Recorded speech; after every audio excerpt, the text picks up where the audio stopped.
世界来看美国的期中选举，本地讲拜登总统所属的民主党会输甲真凄惨，啊对手共和党会大赢，会来带动一股的红色的浪潮。也毋过，这个票开出来，浪潮变水影，这个民主党并无输甲遐尼啊惨啦。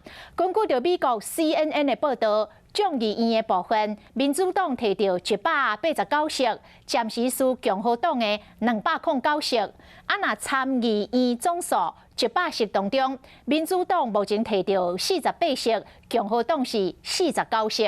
啊，也阁有3个州的票也未开出来，其中乔治亚这州12月初6的决选才是关键，所以这个输赢吼也唔真知咧。While the press and the pundits are predicting a giant red wave, it didn't happen. And I know you were somewhat miffed by my obsessive optimism, but I felt good during the whole process.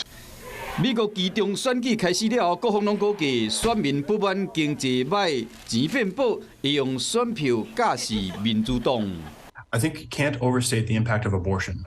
Yeah, I think that for the Republicans, I think it was really down to candidate quality.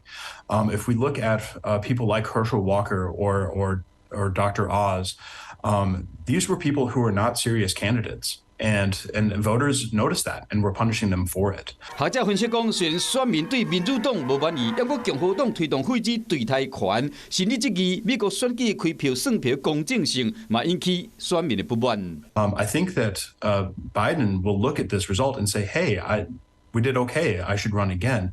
今日想要连任，拜登表示讲，伫2023年初会做最后的决定。前美国总统川普早伫选前的期间就暗示讲，伊有意要再战2024年。不过其中选举不如共和党的意料。川普嘛划清界线，伊对串流媒体服务 News Nation 讲，若是共和党赢，所有的功劳爱算伊的；若是输，完全袂使怪罪伊。目前共和党伫众议院有领先，不过无一参议院，还阁唔知影。CNN 分析讲，参议院的选情最后就要看亚利桑那加内华达，还有乔治亚开票的结果。其中乔治亚因为2位候选人的票数拢无超过一半，依照规定，爱伫12月初6举行决选。乔治亚这席真有可能是决定共和党敢会使控制参议院。